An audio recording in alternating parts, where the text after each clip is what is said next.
Peace and blessings be upon you all, brothers and sisters. My name is Zain. Welcome back to another video on my channel. Now in today's video, I'm going to be sharing my Umrah experience with you guys. But before we get into that, leave a like on this video, subscribe to my channel and ring that little notification bell. With that being said, let's get straight into today's video. So my journey began on the 4th of April 2017. I've been waiting so long to visit the blessed kingdom of Allah subhanahu wa ta'ala. One thing I liked when we were flying to Jeddah was the Umrah clips and the Quran recitation on the plane. The flight was a decent amount of time. After we had arrived in Jeddah, we went inside this building to do some checks. The checks lasted for a while, but alhamdulillah we managed. After the checks, we drove an hour towards Makkah, and on the same road as Masjid al-Haram was our hotel, which was really convenient as we could just walk to the blessed mosque.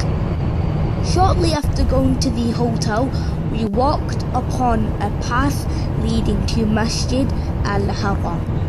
Whilst walking to Masjid al-Haram, you'll come past many different types of shops and the clock tower. Now, even though the clock tower is a very tall structure and is the third tallest building in the world, it is nothing compared to the Kaaba, even though this blessed mosque is much smaller than the clock tower.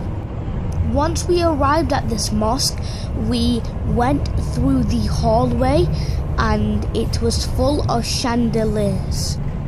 After walking upon that for about a couple of minutes, we took a right to the center of Masjid al-Haram where the Kaaba lies. Once you reach the center, you still have to carry on walking for a little bit more until the Kaaba is actually in your sight. I carried on walking until the chattering in the mosque grew louder and louder, and then I looked before my eyes and I saw the Kaaba.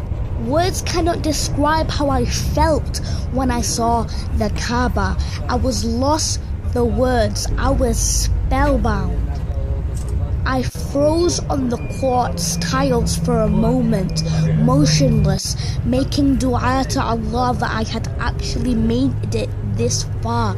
And I just feel that I am so lucky to have the opportunity to visit this holy place. After doing dua, I walked down a flight of stairs into the first ground floor of the Kaaba. As I stared at people doing tawaf, I felt that this was all a dream. It just seemed so surreal. It was as if I was dreaming. Mixed emotions filled the atmosphere. Joy, emotion. As I swerved my way into the bustling crowd of pilgrims doing tawaf, our tawaf began at the mark of the green light on a minaret next to other minarets surrounding and towering the Kaaba. In my opinion, I felt that the tawaf wasn't that tiring and that I could get done with it more quicker than I could to the sa'i, because the sa'i was so tiring for me and for my family. It was leg battering, and after you were done it, you just wanted to sit down. Now what the sa'i was running from like a little hallway to another hallway. If you have heard of the story of Ibrahim alayhi salam's wife and Ismail when she had gone to fetch water from two mountains, Safa and Marwa, well, that's what pilgrims have to do in Hajj and Umrah. to feel the pain that Ibrahim alayhi salam's wife went through. The sa'i usually lasts quite short, but as you start to get more tired, your legs become more weak and weak, as I explained before.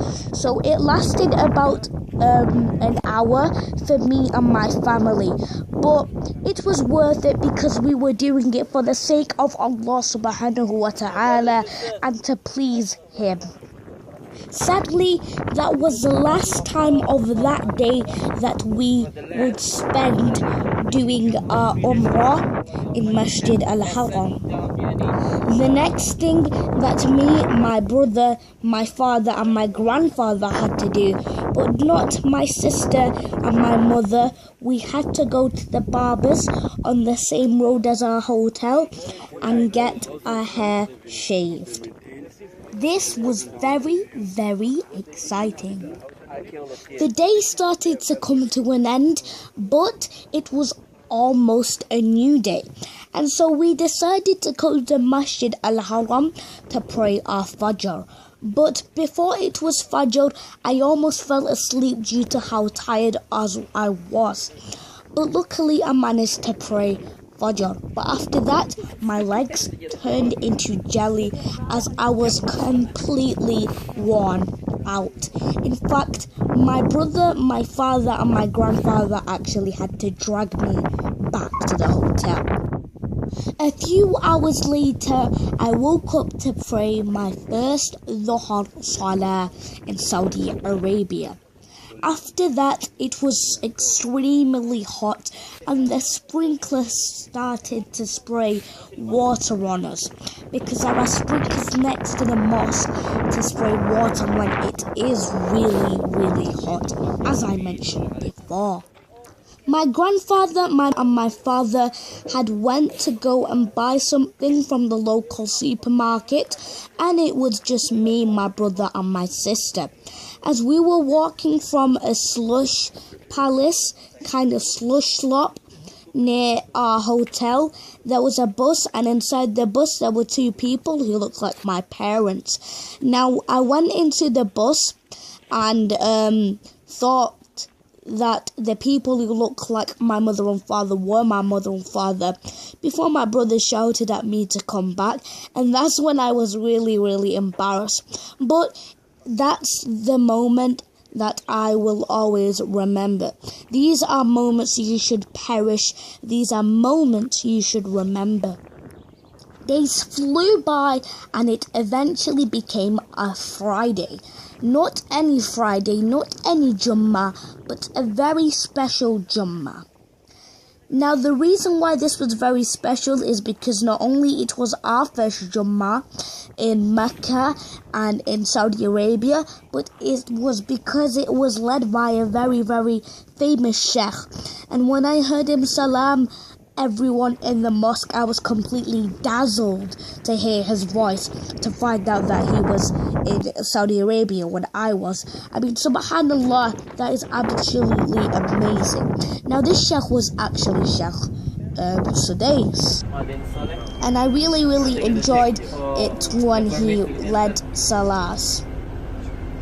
The day when I was really, really down in Saudi Arabia is when Sheikh Sudais was leading a Salah and he was reciting Ar-Rahman, which is a very, very powerful surah, and you know, it's just so deep when you think about it. Now, this was the day when I think my grandfather was staying in the hotel with my brother, as he needed to look after my grandfather, and me, my mother, my sister and my father went to pray in the courtyard of the clock tower, and it was Maghrib time. And when he started reciting, you could feel goosebumps when he started to recite Ar-Rahman, and it was just so touching, and I will always remember that. We also went on tours to see Jabal al-Nur and Jabal al-Sur and Mount Hira, which was absolutely amazing because Mount Hira is located on Jabal al-Nur, which is incredible. And that is also where Adam alayhi salam and his wife were.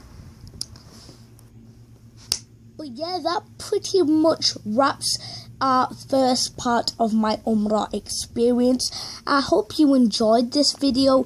If you did, make sure to give this video a big fat thumbs up, like I said at the beginning, and of course subscribe as well and ring the bell like I previously mentioned too. With that being said, I will see you in my next video.